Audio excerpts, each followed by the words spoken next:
Zara Johnson strode down Fifth Avenue, her briefcase swinging confidently at her side. At 34, she had already made a name for herself as one of the city's most dedicated civil rights attorneys. The daughter of a bus driver and a nurse, Zara had worked relentlessly through law school, graduated with honors, and turned down lucrative corporate offers to represent those who couldn't afford justice. Her recent victory securing housing for displaced families had made headlines in the local paper. Tonight was rare, a celebration dinner after winning a difficult case. Zara checked her watch, her stomach growling. She hadn't eaten since breakfast, too busy finalizing paperwork for her clients. The glass doors of Bellamy's restaurant gleamed under crystal chandeliers. Zara paused at the entrance, taking in the white tablecloths, polished silverware, and the soft piano music floating through the air. The restaurant had opened 6 months ago to rave reviews, quickly becoming the city's hot spot for politicians and business executives. Zara had made reservations 3 weeks in advance, specifically requesting a table by the window. The maitre d', a thin man with slick-back hair named Graham, looked up as she approached the podium. His welcoming smile faltered slightly when he saw her, his eyes doing a quick assessment of her appearance. "Good evening," Zara said. "Reservation for Johnson, 8 p.m. Graham's fingers tapped nervously on his tablet. "I'm sorry, but I don't see your reservation." Zara frowned. "That's impossible.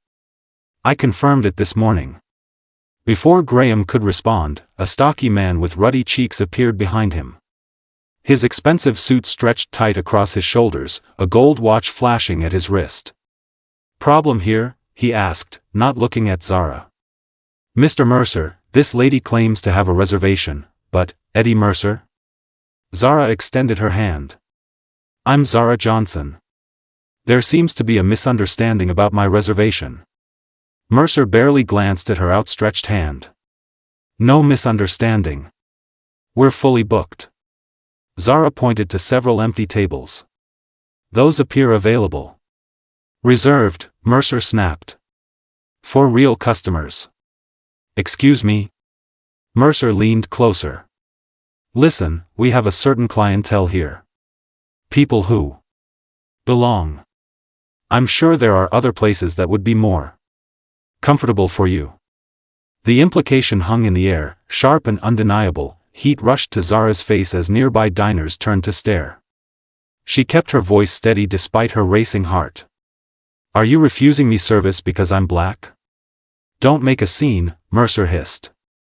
"I'm simply telling you we have no table for you." "I have email confirmation of my reservation," Zara insisted, reaching for her phone. Mercer snapped his fingers, and 2 security guards materialized beside him. "Please escort Ms. Johnson out," he ordered. "She's disturbing our guests." The guards gripped Zara's elbows firmly. She resisted the urge to struggle as they marched her across the polished floor, past whispering patrons and averted gazes, then unceremoniously deposited her on the sidewalk outside. "Don't come back," one guard warned before the door closed behind them. Zara stood on the sidewalk, humiliation burning through her. Then her lawyer's instincts took over. She walked around to the alley behind Bellamy's and spotted several kitchen staff on break.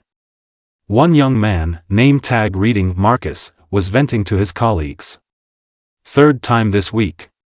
Mr. Mercer canceled another reservation when he saw the customer's name sounded ethnic. "I can't take it anymore." Zara approached carefully. "Excuse me, I just had a similar experience." Marcus looked up, startled. "You're the lawyer from the Wilson case, right?" When she nodded, the floodgates opened.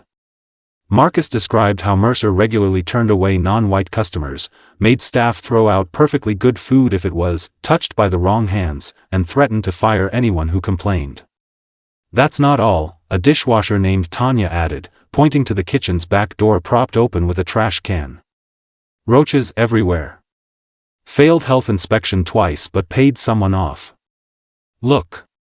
Tanya showed Zara photos on her phone: roaches, moldy food storage, filthy conditions hidden behind Bellamy's gleaming facade. Zara's fingers flew across her phone screen, sending messages to her network of contacts. First, she called Nia Carter, a journalist at the city's most respected newspaper. Next, she texted Dr. Yasmin Reed, head of the city's health department and a former client. Finally, she posted in the neighborhood community forum, detailing her experience and asking if others had faced similar discrimination. Responses flooded in within minutes. 27 people reported being turned away from Bellamy's despite having reservations. All were people of color. "This isn't just about me," Zara told Nia during their call.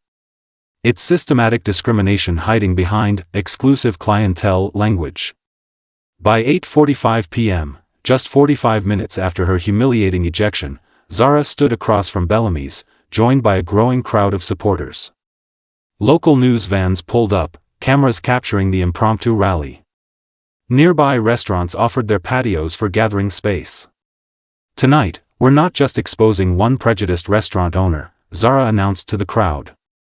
"We're challenging the idea that discrimination can hide behind luxury and privilege." Zara, flanked by Marcus, Tanya, and a dozen former Bellamy's patrons who had experienced discrimination, pushed through the restaurant's glass doors. The crowd from outside followed, news cameras rolling as they entered. Mercer emerged from his office, face contorted with anger. "What is this? You're trespassing." "Mr. Mercer," Zara's voice rang clear across the now silent dining room. "These people have evidence of your discriminatory practices." She held up her phone displaying screenshots of the restaurant's reservation system that Marcus had provided, notes like, "cancel if non-white," and "window tables for preferred guests only." "You've violated Title II of the Civil Rights Act," Zara continued, "plus state and local anti-discrimination laws." Diners began to look uncomfortable, some quietly requesting their checks. "This is ridiculous," Mercer sputtered. "You have no right." "I have every right," Zara countered. "And we haven't even addressed the health violations documented by your staff."